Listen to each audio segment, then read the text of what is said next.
বাংলাদেশে বিএনপি সরকারের হলোটা কি? দেশে যে ক্রমবর্ধমান জ্বালানি সংকট ঊর্ধ্বমুখী, তাতে কি পুরোপুরি উদাসীন তারেক রহমানের সরকার? একে আমেরিকার গোলামি, তার উপর চীনের পায়ে পড়া, এই দুয়ের গেরোয় নাস্তানাবুদ বাংলাদেশ। আর এসবের মাঝখান থেকে সুযোগ বুঝে বাংলাদেশকে জ্বালানি আনা ছাড়পত্র দিল না ইরান। ফলে দেশ জুড়ে যে জ্বালানি সংকট ছিল তা তো রইলই, উল্টে জ্বালানি সংকট কমার সম্ভাবনাও রইল না। দিন কয়েক আগে বাংলাদেশের সারবাহী জাহাজ বাংলার জয়যাত্রাকে হরমুজ প্রণালী অতিক্রম করার অনুমতি দেয়নি ইরান। সূত্রে খবর, ইরান ছাড়পত্র না দেওয়ায় হরমুজ পার করতে পারবে না বাংলাদেশি জাহাজ। শুক্রবার বিকেলে ইরান হরমুজ প্রণালী বাণিজ্যিক জাহাজ চলাচলের জন্য উন্মুক্ত ঘোষণা করলে রাত ৯টার দিকে সংযুক্ত আরব আমিরশাহীর শারজাহ বন্দরের কাছে একটি নোঙর তুলে ফুজায়রার উদ্দেশ্যে রওনা দেয়, যেখানে কয়েক ঘন্টার মধ্যেই তা থামিয়ে দেওয়া হয়। অন্যান্য বাণিজ্যিক জাহাজের মতোই বাহিনীর অনুমতি ছাড়াই হরমুজ প্রণালী অতিক্রমের চেষ্টা করে বাংলার জয়যাত্রা।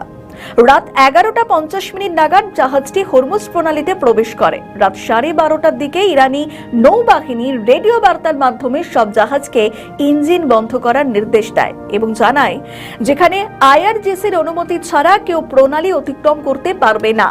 বাংলাদেশ শিপিং কর্পোরেশনের ব্যবস্থাপনা পরিচালক মাহমুদুল মালিক বলেন, খুবই দুঃখজনক এটা। অনুমতি চাওয়ার পর তা প্রত্যাখ্যান করে কোনো বার্তা না দেওয়ায় আমরা মনে করেছিলাম হরমুজ প্রণালী উন্মুক্ত করা হয়েছে। এই সময় প্রায় 40টির মতো বাণিজ্যিক জাহাজ হরমুজের উদ্দেশ্যে যাত্রা শুরু করে। জয়যাত্রাও তাদের পথ অনুসরণ করে এগোতে থাকে। তিনি আরো জানান, রাত 11:50 দিকে হরমুজ প্রণালীতে প্রবেশ করে জয়যাত্রা। যে গতিতে চলছিল, ভোর 3টে নাগাদ হরমুজ অতিক্রম করে ওমান সাগরে প্রবেশ করা যেত। তবে হঠাৎ 12:30টার দিকে রেডিও বার্তা পাঠিয়ে সব জাহাজের গতিরোধ করার আদেশ দেয় ইরানিয়ান নৌবাহিনী এবং আইআরজিসির অনুমতি ছাড়া হরমুজ পার হওয়া যাবে না বলেও সাবধান করে তারা। এর আগে ইরান সংক্রান্ত উত্তেজনার কারণে 31 জন নাবিক সহ প্রায় 40 দিন আটকে ছিল বাংলার জয়যাত্রা। 8ই এপ্রিল যুদ্ধবিরতির ঘোষণার পর সৌদি আরবের রাস আল খায়ের বন্দর থেকে যাত্রা শুরু করলেও 10ই এপ্রিল প্রথমবার হরমুজ প্রণালী পার হওয়ার অনুমতি পায়নি জাহাজটি। পরে শারজাহ বন্দরে ফিরে গিয়ে পরিস্থিতি স্বাভাবিক হওয়ার অপেক্ষায় ছিল, কিন্তু ইরানের নিষেধাজ্ঞায় সব পরিকল্পনা ভেস্তে গেল বাংলাদেশের। একদিনে চীনের লুকিয়ে দাদাগিরি, অন্যদিকে আইএমএফ এর চাপ। সম্প্রতি বাংলাদেশকে ঋণ দেওয়ার ক্ষেত্রে বেঁকে বসেছে আইএমএফ। ফলে দেশের অর্থনৈতিক দুরবস্থার আশঙ্কা দেখা দিয়েছে বাংলাদেশে। এদিকে বেজিং এর কাছ থেকেও তেমন কোনো আর্থিক সহায়তা পাচ্ছে না তারেক রহমানের সরকার। এর সঙ্গেই সারবাহী জাহাজকে হরমুজ অতিক্রম করতে না দেওয়া নিঃসন্দেহে বাংলাদেশের গালে কষে থাপ্পড়। পর্যাপ্ত সারের অভাবে ফসলের ভান্ডারে আকালের আশঙ্কাও তৈরি হতে পারে। সেক্ষেত্রে মাথা যারা দিতেই পারে কালোবাজারি। সব মিলিয়ে তারেক রহমানের সরকার কি পারবে ক্রমবর্ধমান সমস্যার মোকাবিলা করতে, নাকি মাঝপথের রণে ভঙ্গ দেবেন তিনি? বাংলাদেশে এবার ভারতের রাষ্ট্রদূত হিসেবে যাচ্ছেন পশ্চিমবঙ্গের দীনেশ ত্রিবেদী। কিন্তু কেন কেন্দ্রীয় সরকারের এহেন কৌশল? এর আগে বাংলাদেশের নতুন রাষ্ট্রদূত হিসেবে বিহারের প্রাক্তন গভর্নর আরিফ মোহাম্মদ খানের নাম শোনা গিয়েছিল, কিন্তু যদিও শেষ পর্যন্ত ব্যারাকপুরের প্রাক্তন সাংসদ দীনেশ ত্রিবেদীকে বেছে নিয়েছে কেন্দ্র। সূত্রের খবর, পশ্চিমবঙ্গের বিধানসভা ভোট মিটলেই দীনেশ ত্রিবেদীকে রাষ্ট্রদূত করে ঢাকায় পাঠানোর সরাসরি প্রক্রিয়া শুরু হয়ে যাবে। কেন্দ্রীয় সরকারের সর্বোচ্চ স্তরে অনেক চিন্তাভাবনার পরই দীনেশকে ওই পদের জন্য বাছা হয়েছে বলে সূত্রের খবর। এখন বাংলাদেশে ভারতের রাষ্ট্রদূত প্রণয় বর্মা, তাকে বেলজিয়ামে পাঠানো হতে পারে, আর তার জায়গায় দীনেশকে বাংলাদেশের রাষ্ট্রদূত বা হাই কমিশনার করা হবে। এখন শুধু আনুষ্ঠানিকভাবে সিদ্ধান্ত ঘোষণার অপেক্ষা। বাংলাদেশে পালাবদলের আগে থেকে মোহাম্মদ ইউনূস পরিচালিত অন্তর্বর্তী সরকারের শুরু থেকেই ভারতের সঙ্গে সম্পর্ক কিছুটা অবনতি হয়। গত ফেব্রুয়ারিতে বাংলাদেশের জাতীয় নির্বাচন হয়েছে। পদ্মাপাড়ে ক্ষমতায় আসে বিএনপি। খালেদা জিয়ার পুত্র তারেক রহমান প্রধানমন্ত্রী হওয়ার পর ভারত এবং বাংলাদেশের সম্পর্ক মসৃণ করার উদ্যোগ চলছে দুতরফেই। সূত্রের খবর, এই পথ মসৃণ করার কাজে দীনেশ গুরুত্বপূর্ণ ভূমিকা নিতে পারবেন বলে মনে করছে ভারত সরকার।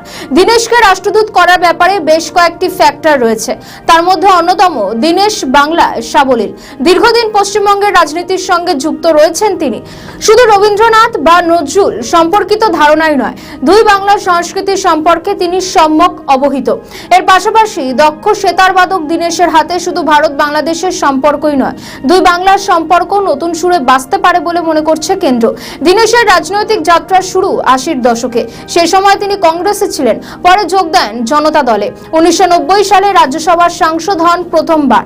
এরপর দীনেশ যোগ দেন তৃণমূল কংগ্রেসে, সেখানেও রাজ্যসভার সাংসদ পদ পান তিনি।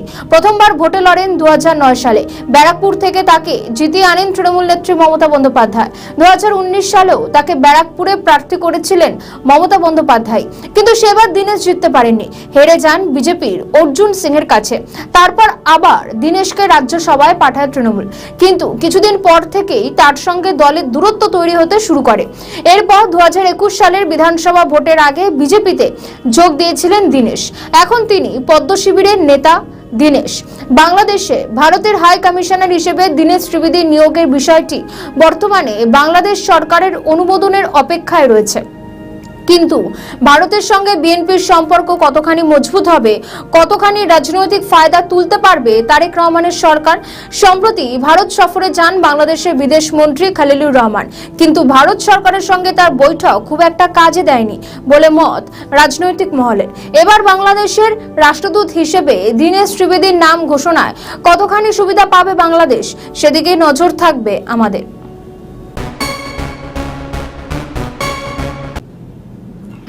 দেশে ক্রমবর্ধমান জ্বালানি সংকটে সাধারণ মানুষের দফারফা, কিন্তু তাতে ভ্রুক্ষেপ নেই তারেক রহমানের সরকারের। তবে কি আসলে এক ভয়ঙ্কর খেলা খেলে ফেলেছে বিএনপি সরকার?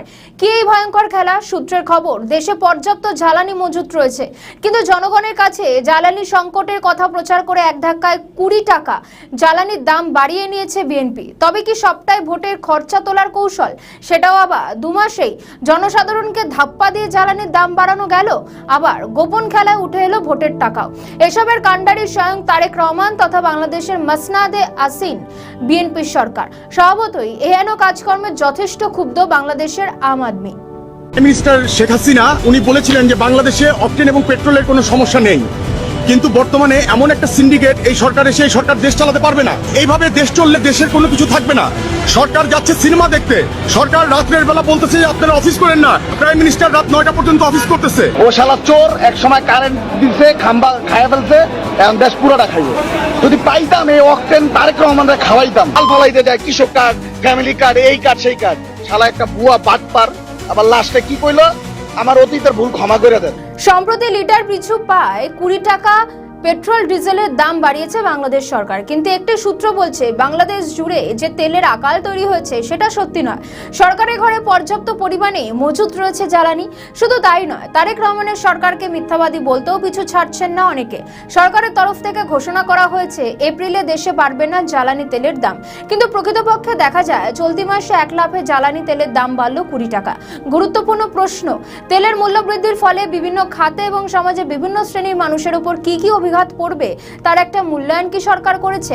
তেলের মূল্য বৃদ্ধিতে নিম্ন আয়ের মানুষ ও মধ্যবিত্তের উপর যথেষ্ট নেতিবাচক প্রভাব পড়বে।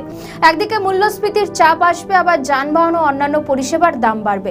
এই পরিস্থিতিতে জনগণ যে সংকটের মধ্যে পড়বে তাদের জন্য সরকারের পরিকল্পনা কি, সরকার কি পদক্ষেপ করে তা এখনো পরিষ্কার নয়। 2022 সালে জ্বালানির বড় একটা মূল্য বৃদ্ধির পর মূল্যস্ফীতিকে এমনভাবে ধাক্কা দিয়েছিল, সেটা কিন্তু এখনো পর্যন্ত কমানো যায়নি। এর কারণ হলো সেই মূল্য বৃদ্ধির সিদ্ধান্তের সঙ্গে অভিঘাত মোকাবিলায় কোনো নীতি ছিল না। তেলের মূল্যবৃদ্ধির নেতিবাচক প্রভাব মোকাবিলার সম্পূরক নীতি কি হবে সেটা সরকারের স্পষ্ট করে তুলে ধরা প্রয়োজন। এই সংকট মোকাবিলার জন্য প্রয়োজনীয় পদক্ষেপের মধ্যে সংস্কার খুব গুরুত্বপূর্ণ। আন্তর্জাতিক মুদ্রা তহবিল তথা IMF বাংলাদেশের কর খাত ও ব্যাংকিং সেক্টর নিয়ে উদ্বেগ জানিয়েছে। এর আগে ব্যাংকিং খাতে খেলাপি ঋণ বৃদ্ধি সহ নানা অনিয়মের অভিযোগ উঠে এসেছে। কার খাতে সংস্কারের যেসব উদ্যোগ নেওয়া হয়েছিল সেগুলো সঠিকভাবে কার্যকর হয়নি। বর্তমান সরকার মাস 2 ক্ষমতায় এসেছে। এই সময় সরকার খুব স্পষ্ট করে ব্যাংকিং খাতে ও কর খাতে সুস্পষ্ট সংস্কারের দিশা দেখাতে পারেনি। আরেকটি বিষয়, বাংলাদেশের সংস্কারের ব্যাপারে IMF যদি কোনো নেতিবাচক প্রতিবেদন দেয় তাহলে অন্য উন্নয়ন সহযোগীদের জন্য বাংলাদেশের উন্নয়নে অর্থ সাহায্য করবে না, কারণ IMF এর প্রতিবেদনের উপর বিশ্ব ব্যাংক, এশীয় উন্নয়ন ব্যাংক এবং অনেক দ্বিপাক্ষিক দাতা সংস্থাও নির্ভরশীল। সব মিলিয়ে কথা গুরুত্বপূর্ণ যে কবে বাংলাদেশের জ্বালানি সংকট মিটবে, নাকি সরকার জ্বালানি সংকটের নামে মুনাফা আদায় করতেই পেট্রোল ডিজেলের দাম বাড়িয়ে দিল। মধ্যপ্রাচ্যে রক্তক্ষয়ী যুদ্ধ, আমেরিকার দাদাগিরি, এসবের মধ্যে মোদি ট্রাম্পের ফোনালাপ। এতেই কি ভয় কাটা তারেক রহমান? প্রায় 40 মিনিটের একটি গুরুত্বপূর্ণ ফোনালাপ করেন ভারতের প্রধানমন্ত্রী নরেন্দ্র মোদী এবং মার্কিন প্রেসিডেন্ট ডোনাল্ড ট্রাম্প। ভারতের প্রধানমন্ত্রী নরেন্দ্র মোদী এক্স হ্যান্ডেলে জানান, আমার বন্ধু প্রেসিডেন্ট ডোনাল্ড ট্রাম্পের কাছ থেকে ফোন পেয়েছি। বিভিন্ন ক্ষেত্রে দ্বিপাক্ষিক সহযোগিতার উল্লেখযোগ্য অগ্রগতি পর্যালোচনা হয়েছে। মোদী তার পোস্টে লেখেন, পশ্চিম এশিয়ার পরিস্থিতি নিয়েও আলোচনা হয়েছে এবং হরমুজ প্রণালী খোলা নিরাপদ রাখার গুরুত্বের উপর জোর দেওয়া হয়েছে। ভারতে নিযুক্ত মার্কিন রাষ্ট্রদূত সার্জিও গোরের কথায় ট্রাম্প ভারতীয় নেতাকে আঞ্চলিক ঘটনাবলী সম্পর্কে জানিয়েছেন, আমাদের আন্তর্জাতিক কৌশলগত অংশীদারিত্বকে আরও সুসংঘবদ্ধভাবে করতে আমরা বদ্ধপরিকর। সম্প্রতি মার্কিন যুক্তরাষ্ট্র ইরান যুদ্ধবিরতি এবং ইসলামাবাদে ব্যর্থ হওয়া আলোচনার পর এই প্রথমবার দুই নেতার মধ্যে সরাসরি কনভারসেশন হয়। এই ফোনালাপ এমন এক সময় হলো যখন মধ্য এশিয়ায় রাজনৈতিক পরিস্থিতি অত্যন্ত স্পর্শকাতর। ইরান ও মার্কিন যুক্তরাষ্ট্রের মধ্যে সংঘাত এবং সম্ভাব্য নতুন করে আলোচনার জল্পনা আন্তর্জাতিক মহলে উদ্বেগ তৈরি করেছে। ইসলামাবাদে প্রায় 21 ঘন্টা ধরে চলা বৈঠক কোনো চূড়ান্ত সমঝোতায় পৌঁছতে না পারায় পরিস্থিতি আরও অনিশ্চিত হয়ে উঠেছে। এই প্রেক্ষাপটে মোদি ও ট্রাম্পের কনভারসেশন বিশেষ তাৎপর্যপূর্ণ বলে মনে করা হচ্ছে। যদিও আলোচনার বিস্তারিত বিষয়বস্তু সরকারিভাবে প্রকাশ করা হয়নি, তবে প্রায় 40 মিনিটের দীর্ঘ সময় ধরে চলা এই আলাপচারিতা থেকে অনুমান যে এতে আঞ্চলিক নিরাপত্তা এবং কূটনৈতিক পরিস্থিতি এবং দ্বিপাক্ষিক সম্পর্ক নিয়ে গভীর আলোচনা হয়েছে। ভারতে নিযুক্ত মার্কিন রাষ্ট্রদূত সার্জিও গোর এই ফোনালাপ সম্পর্কে জানাতে গিয়ে বলেন, ভারত আমেরিকার সম্পর্ক বর্তমানে অত্যন্ত মজবুত অবস্থানে রয়েছে। তিনি আরও জানান, কনভারসেশনের সময় ট্রাম্প প্রধানমন্ত্রীকে বলেন, আমরা সবাই আপনাকে ভালোবাসি, যা দুদেশের সম্পর্কের উষ্ণতা ও বন্ধুত্বের প্রতিফলন হিসেবে দেখা যাচ্ছে। উল্লেখযোগ্যভাবে এর আগে 2রা ফেব্রুয়ারি দুই নেতা দ্বিপাক্ষিক বাণিজ্য চুক্তির অগ্রগতি নিয়ে আলোচনা করেছিলেন। এরপর 24শে মার্চ আবারও তারা কথা বলেন, যেখানে আঞ্চলিক পরিস্থিতি এবং আন্তর্জাতিক ইস্যু নিয়ে মত বিনিময় হয়। সেই ধারাবাহিকতায় মঙ্গলবারের এই ফোনালাপকে আরও একটি গুরুত্বপূর্ণ কূটনৈতিক পদক্ষেপ হিসেবে দেখা হচ্ছে। বর্তমানে আন্তর্জাতিক মহলে জোর গুঞ্জন যে মার্কিন যুক্তরাষ্ট্র ইরানের মধ্যে দ্বিতীয় দফার আলোচনা শীঘ্রই শুরু হতে পারে। যদিও আগের কয়েক দফার আলোচনা সফল হয়নি, তবুও দুপক্ষই আলোচনার পথ খোলা রেখেছে বলে জানা যাচ্ছে। এই পরিস্থিতিতে ভারতের মতো একটি গুরুত্বপূর্ণ কূটনৈতিক শক্তির ভূমিকা অত্যন্ত গুরুত্বপূর্ণ হয়ে উঠেছে। বিশেষজ্ঞদের মতে, ভারত ও মার্কিন যুক্তরাষ্ট্রের মধ্যে কৌশলগত সম্পর্ক শুধু দ্বিপাক্ষিক ক্ষেত্রে সীমাবদ্ধ নয়, বরং এটি বিশ্বের স্থিতিশীলতা বজায় রাখতেও গুরুত্বপূর্ণ ভূমিকা পালন করে। বিশেষ করে মধ্য এশিয়ার বর্তমান উত্তেজনাপূর্ণ পরিস্থিতিতে দুই দেশের মধ্যে ঘনিষ্ঠ সমন্বয় অত্যন্ত তাৎপর্যপূর্ণ। সব মিলিয়ে মোদি ও ট্রাম্পের এই ফোনালাপ শুধু একটি নিয়মিত কূটনৈতিক যোগাযোগ নয়, বরং এটি বর্তমান বিশ্বের সংকটের প্রেক্ষাপটে একটি গুরুত্বপূর্ণ বার্তা বহন করছে, যেখানে সহযোগিতা, সংলাপ এবং কৌশলগত অংশীদারত্বই ভবিষ্যতের পথ নির্ধারণ করবে। বাংলাদেশের সামনে কি বড় বিপদ আসছে? সেন্ট মার্টিন টার্গেট হওয়ার কি মহাযুদ্ধের আতঙ্ক বাড়াচ্ছে? বঙ্গোপসাগরের বুকে মাত্র 3 বর্গ কিলোমিটারের ছোট্ট প্রবাল দ্বীপ সেন্ট মার্টিন, কিন্তু বর্তমানে এই দ্বীপটি আমেরিকা, চীন এবং ভারতের মতো পরাশক্তিদের ভূ রাজনৈতিক দাবা খেলার কেন্দ্রবিন্দুতে পরিণত হয়েছে। পর্দার আড়ালে চলা এই তীব্র প্রতিযোগিতা বাংলাদেশের সার্বভৌমত্বের জন্য এক বড় চ্যালেঞ্জ তৈরি করেছে। মিয়ানমারের গৃহযুদ্ধ, আরাকান আর্মির উত্থান এবং ভারতের নিরাপত্তার উদ্বেগ সব মিলিয়ে সেন্ট মার্টিন যেন এক অজানা ঝুঁকির দিকে ঠেলে দেওয়া হচ্ছে। সেন্ট মার্টিনের প্রতি আমেরিকার আগ্রহের মূল কারণ তাদের Indo Pacific strategy. Indo Pacific অঞ্চলে চীনের প্রভাব কমাতে আমেরিকা এই বঙ্গোপসাগরের নিজেদের শক্তিশালী অবস্থান চায়। বিশ্লেষকদের মতে সেন্ট মার্টিন দ্বীপটি নজরদারি বা সামরিক ঘাঁটি হিসেবে ব্যবহার করলে তা আমেরিকার জন্য মালাক্কা প্রণালীর উপর নিয়ন্ত্রণ বাড়াতে সহায়ক হবে। যদিও মার্কিন প্রশাসন বারবার সেন্ট মার্টিনে কোনো ধরনের সামরিক উপস্থিতি বা ঘাঁটির অভিযোগ অস্বীকার করেছে, কিন্তু 2018 সালে এবং পরবর্তী সময়ে এই দ্বীপের উপর মার্কিন নজরদারি নিয়ে বিভিন্ন বিতর্ক তৈরি হয়েছে। চীনের জন্য সেন্ট মার্টিনের গুরুত্ব অপরিসীম, কারণ তাদের জ্বালানি আমদানির 80% আসে এই সংকীর্ণ মালাক্কা প্রণালী দিয়ে। আমেরিকা যদি মালাক্কা প্রণালী বন্ধ করে দেয়, তবে চীন বিপদে পড়বে। তাই সেন্ট মার্টিন বা এর আশেপাশে নিজেদের অবস্থান নিশ্চিত করে চীন এই ঝুঁকি কমাতে চায়। বঙ্গোপসাগরে তাদের স্ট্রিং অফ পার্লস নীতির অংশ হিসেবে এই দ্বীপটি একটি গুরুত্বপূর্ণ নৌঘাঁটি বা নজরদারি কেন্দ্র হিসেবে কাজ করতে পারে, যা চীনের অস্তিত্ব রক্ষার লড়াইয়ের একটা বড় সহায়ক হবে। ভারতের জন্য সেন্ট মার্টিন একটি রেড লাইন। এই দ্বীপটি ভারতের আন্দামান নিকোবর থেকে মাত্র 300 কিলোমিটার দূরে অবস্থিত, যেখানে ভারতের পারমাণবিক সাবমেরিন আইএনএস অরিহান্ত এবং অন্যান্য সামরিক সম্পদ সুরক্ষিত থাকে। যদি সেন্ট মার্টিনে আমেরিকার মতো কোনো শক্তিশালী দেশ ঘাঁটি বানায়, তবে ভারতের নিরাপত্তা কিন্তু ঝুঁকি বেড়ে যাবে এবং উত্তর পূর্ব ভারত বা চিকেন স্নেক করিডোর সরাসরি হুমকির মুখে পড়বে। ভারত চায় না যে তাদের স্ট্র্যাটেজিক ব্যাকইয়ার্ড বা বঙ্গোপসাগরে অন্য কোনো বড় শক্তির প্রভাব বাড়ুক। পরিস্থিতি আরও জটিল হয়েছে মিয়ানমারের গৃহযুদ্ধের কারণে। মিয়ানমারের জান্তা সরকার ও আরাকান আর্মির মধ্যেকার তুমুল লড়াই এখন সেন্ট মার্টিনের দ্বীপের ঠিক দোরগোড়াতে।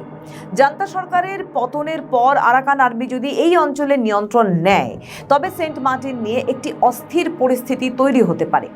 মিয়ানমার থেকে বিচ্ছিন্নতাবাদী গোষ্ঠীগুলো এই দ্বীপ ব্যবহার করে বাংলাদেশের ভিতরে প্রভাব বিস্তার করতে পারে, যা সেন্ট মার্টিনের জন্য একটি বড় ঝুঁকি। বাংলাদেশ সরকার বর্তমানে এক নিরপেক্ষতার নীতি অবলম্বন করছে। একদিকে ভারতের সাথে কৌশলগত সম্পর্ক, অন্যদিকে চীনের সাথে অর্থনৈতিক অংশীদারিত্ব। এই দুই পরাশক্তির চাপ সামাল দেওয়া বাংলাদেশের জন্য খুব একটা কিন্তু সহজ নয়। 2025 সালে সেন্ট মার্টিনে পর্যটকদের উপর নিষেধাজ্ঞা এবং মিয়ানমার থেকে গোলাগুলির ঘটনায় প্রমাণিত হয় এই দ্বীপটি এখন আলোচনার কেন্দ্রবিন্দুতে। বিশ্লেষকদের মতে সেন্ট মার্টিন এখনই যুদ্ধের মূল কারণ হবে না, তবে পরাশক্তিদের মধ্যে কোনো ভুল বোঝাবুঝি বা সামরিক উত্তেজনার ফলে এই দ্বীপটি বড় সংঘাতের কেন্দ্রবিন্দুতে কিন্তু পরিণত হতে পারে। বাংলাদেশের সামনে চ্যালেঞ্জ হলো সার্বভৌমত্ব অটুট রেখে কোনো পরাশক্তির চাপে না পড়ে নিজের স্বার্থে সেন্ট মার্টিনকে একটি শান্তিময় পর্যটন কেন্দ্র হিসেবে টিকিয়ে রাখা। আমাদের ভিডিও ভালো লাগলে লাইক ও শেয়ার করুন, কমেন্ট সেকশনে আপনাদের মতামত জানান। আরও ভিডিও পেতে আমাদের চ্যানেলটিকে সাবস্ক্রাইব করুন এবং প্রতি মুহূর্তে খবরের আপডেট পেতে প্রেস করুন বেল আইকন। 2024 সালে জুলাই আগস্টে ঘটনা প্রবাহ বাংলাদেশের ইতিহাসে এক যুগান্তকারী অধ্যায়। ছাত্রদের কোটা সংস্কার আন্দোলন থেকে শুরু করে 5ই আগস্ট শেখ হাসিনা পদত্যাগ ও দেশত্যাগ, পুরো ঘটনাটি আপাত দৃষ্টিতে একটা গণ অভ্যুত্থান বা ছাত্র জনতার বিপ্লব হিসেবেই পরিচিতি পেলেও এর পিছনে গভীর সমীকরণ নিয়ে নতুন বিতর্ক তৈরি হয়েছে। বিশ্লেষকদের মতে এই ঘটনা শুধুমাত্র একটি সাধারণ রাজনৈতিক পরিবর্তন নয়, বরং এর পিছনে কাজ করেছে সুশীল সমাজ, ব্যুরোক্রেসি, সেনাবাহিনী এবং বিদেশি শক্তির একটি সমন্বিত কৌশল। বিশ্লেষকদের মতে জুলাই মাসের কোটা সংস্কার আন্দোলন যখন আগস্টে সরকার পতনের এক দফা দাবিতে রূপ নেয়, তখন পর্দার আড়ালে নতুন ক্ষমতার মেরুকরণ চূড়ান্ত করা হয়েছিল। বিশ্লেষকদের দাবি এই আন্দোলনের চূড়ান্ত পর্যায়ে বিদেশি শক্তির প্রত্যক্ষ বা পরোক্ষ প্রভাব ছিল, যারা দীর্ঘদিন ধরে বাংলাদেশের রাজনৈতিক পরিবর্তনের ইঙ্গিত দিচ্ছিল। এই অপারেশন সফল করতে মাঠ পর্যায়ের ছাত্র আন্দোলনের সাথে সমান্তরালে কাজ করেছে সুশীল সমাজের একটি বড় অংশ, যারা ছাত্র নেতৃত্বকে গাইড করার পাশাপাশি আন্তর্জাতিক অঙ্গনে আন্দোলনের নৈতিক বৈধতা তৈরি করেছিল। এই যে হাসিনার সরকার পতন, এর পরিবর্তনের সব থেকে গুরুত্বপূর্ণ দিক ছিল প্রশাসনের মূল চালিকা শক্তি, ব্যুরোক্রেসি এবং সেনাবাহিনীর অবস্থান। আন্দোলনের তীব্রতা বাড়ার সাথে সাথে প্রশাসন যখন স্থবির হয়ে পড়ে, তখন সেনাবাহিনীর উপর চাপ তৈরি হয়। বিশ্লেষকদের মতে সেনাবাহিনী শীর্ষ নেতৃত্ব সরকারের জনবিরোধী কর্মকাণ্ডের বিরুদ্ধে গিয়ে নিরপেক্ষ অবস্থান গ্রহণ করে, যা ছিল মূলত ক্ষমতার হাতবদল নিশ্চিত করার একটি সাইলেন্ট কুপ বা নীরব অভ্যুত্থান। পাশাপাশি ব্যুরোক্রেসির একটি অংশ এবং গোয়েন্দা সংস্থা ডিজিএফআই এর কিছু প্রাক্তন ও কর্মরত কর্মকর্তা, যারা পূর্ববর্তী সরকারের উপর অসন্তুষ্ট ছিলেন, তারাও এই পরিবর্তনে ভূমিকা রাখেন বলেই অভিযোগ উঠেছে। বিশ্লেষণে উঠে এসেছে যে শেখ হাসিনা সরকারের পতনের পিছনে কেবল আঞ্চলিক নয়, আন্তর্জাতিক ক্ষমতার সমীকরণও জড়িত ছিল। বিশেষ করে পশ্চিমী দেশগুলোর মানবাধিকার ও গণতন্ত্র পুনরুদ্ধারের চাপ এবং আঞ্চলিক ভূরাজনীতিতে পরিবর্তনের আকাঙ্ক্ষা এই পরিস্থিতিকে ত্বরান্বিত করে। বিশ্লেষকদের মতে এই ঘটনার মাধ্যমে বাংলাদেশের ক্ষমতার যে নতুন বাস্তবতা তৈরি হয়েছে, তাতে রাষ্ট্রের ভিতরের জাতীয়তাবাদী বা অসাম্প্রদায়িক শক্তি নয়, বরং একটি সমন্বিত মিলিটেন্ট সিভিল সোসাইটি অক্ষের সুবিধা হয়েছে। সুতরাং জুলাই আগস্টের অভ্যুত্থান নিঃসন্দেহে ছাত্র জনতার ক্ষোভের বহিঃপ্রকাশ, কিন্তু বিশ্লেষকদের মতে এই আন্দোলনকে ক্ষমতার পরিবর্তনের পর্যায়ে নিয়ে যেতে যে সমন্বিত পাওয়ার গ্রিড কাজ করেছে তা বোঝার বিষয়। এটা ছিল আভ্যন্তরীণ অসন্তোষ ও আন্তর্জাতিক ভূ রাজনৈতিক কৌশলের এক বিরল যুগলবন্দি, যা বাংলাদেশের রাজনীতির গতিপথ আমূল বদলে দিয়েছে। যা মনে করা হচ্ছে হাসিনা সরকারের পতনের পাশাপাশি তার দেশ ত্যাগের পিছনে একটা বড় ভূমিকা নিয়েছিল। আমাদের ভিডিও ভালো লাগলে লাইক ও শেয়ার করুন, কমেন্ট সেকশনে আপনাদের মতামত জানান। আরও ভিডিও পেতে আমাদের চ্যানেলটিকে সাবস্ক্রাইব করুন এবং প্রতি মুহূর্তে খবরের আপডেট পেতে প্রেস করুন বেল আইকন। মধ্যপ্রাচ্যের অশান্তির আবহে এবারকে চীনের সঙ্গে হাত মেলাতে চাইছে বাংলাদেশ। সম্প্রতি চীন সফরে যান বাংলাদেশের বিদেশমন্ত্রী বিএনপি মহাসচিব মির্জা ফখরুল ইসলাম আলমগীর। কিন্তু কেন তড়িঘড়ি চীন সফর? এই নিয়ে রাজনৈতিক মহলে শুরু হয়েছে জল্পনা। সূত্রে খবর, চীনের রাষ্ট্রীয় নীতির প্রতি বাংলাদেশের সমর্থন রয়েছে। চীন সফরে গিয়ে এই সমর্থনের কথাই বলেছেন বিএনপি মহাসচিব এবং স্থানীয় সরকার, পল্লী উন্নয়ন এবং সমবায় মন্ত্রী মির্জা ফখরুল ইসলাম আলমগীর। তিনি আশা প্রকাশ করেছেন, বাংলাদেশের বর্তমান সরকারের অধীনে দুই দেশের ঐতিহাসিক বন্ধুত্বপূর্ণ সম্পর্ক ভবিষ্যতে নতুন উচ্চতায় পৌঁছবে।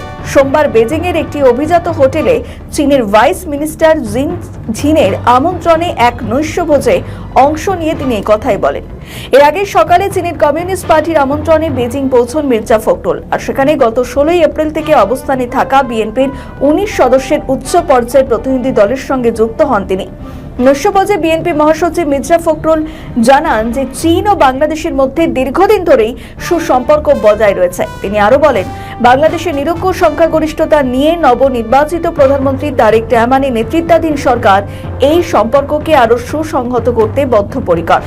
চীনে একগুচ্ছ কর্মসূচি রয়েছে বিএনপি মহাসচিব তথা মন্ত্রী মির্জা ফখরুল ইসলাম আলমগীরের।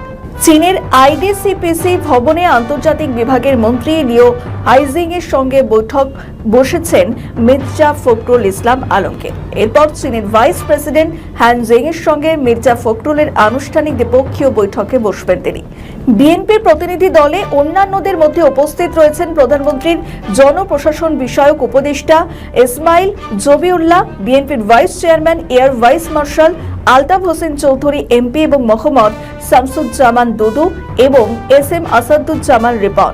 এছাড়া উপস্থিত ছিলেন যুগ্ম মহাসচিব খায়রুল কবির খোকন এমপি এবং হাবিবুন নবী খান সোহেল, বিএনপি চেয়ারপারসন উপদেষ্টা নাজবুল হক নান্নু এবং বেবি নাজনীন, সাংস্কৃতিক সম্পাদক আশরাফ উদ্দিন আহমেদ উজ্জ্বল, স্বাস্থ্য সম্পাদক ডক্টর মোহাম্মদ রফিকুল ইসলাম, মুস্তাফিজুর রহমান বাবুল এমপি এবং কামরুজ্জামান রতন এমপি।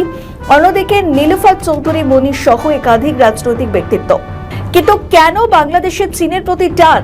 সূত্রে খবর যে আইএমএফ বাংলাদেশের জন্য 35,000 কোটি টাকার ঋণের কিস্তি দেওয়ার সিদ্ধান্ত খারিজ করেছে। আর এতেই সিঁদুরে মেঘ দেখছে তারেক রহমানের সরকার। আমেরিকাকে খুশি করতে গিয়ে বাংলাদেশ ইরানের থেকে মুখ ঘোরানোর সিদ্ধান্ত নিয়েছিল, কিন্তু এর মাসুল নিতে হয়েছে বাংলাদেশকেই। দিন কয়েক আগে হরমুজ প্রণালী দিয়ে বাংলাদেশের জাহাজকে ঢোকার ছাড়পত্র দেয়নি ইরান, ফলে জ্বালানি না দিয়ে ফিরে আসতে হয়েছে বাংলাদেশের পণ্যবাহী জাহাজকে। আন্তর্জাতিক মহলের একাংশের মতে এখন শাখের করাতের মতো অবস্থা বাংলাদেশের। একদিকে ট্রাম্প সরকারের দাসত্ব স্বীকার করা, অপরদিকে ইরানের টার্গেট হওয়ার, যার ফল ভুগতে হচ্ছে বাংলাদেশের জনগণকে। আমেরিকার কাছে প্রতারিত হবার পর এখন বাধ্য হয়ে চীনের পা ধরতে বেজিংয়ে ছুটতে হচ্ছে বাংলাদেশের মন্ত্রীকে। এদিকে বাংলাদেশের বিরোধী দলগুলির সঙ্গে যোগাযোগ রাখছে চীন। আমেরিকার গোলামি করলেও বেজিংকে পাশ কাটিয়ে চলা বাংলাদেশের পক্ষে অসম্ভব। সম্প্রতি চীন বাংলাদেশের বৃহত্তম বাণিজ্যিক অংশীদার এবং সামরিক সরঞ্জামের প্রধান উৎস। 2026 সালেও চীনের বেল্ট অ্যান্ড রোড ইনিশিয়েটিভ এবং একাধিক বড় পরিকাঠামো প্রকল্পে বেজিংয়ের বিনিয়োগ বাংলাদেশের অর্থনীতির জন্য অপরিহার্য। বিশেষ করে তিস্তা পরিকল্পনা নিয়ে চীন এবং ভারতের মধ্যে রেষারেষি ঢাকার জন্য একটি বড় পরীক্ষা হিসেবে দেখা দিচ্ছে। সরকারের নীতি নির্ধারকরা বলছে যে চীনের সঙ্গে সম্পর্ক হবে পুরোপুরি ব্যবসায়িক এবং উন্নয়ন কেন্দ্রিক। সব মিলিয়ে আগামী দিনে চীনের সঙ্গে বাংলাদেশের এই সম্পর্ক কোন দিকে বাঁক নেয় সেটাই এখন দেখার।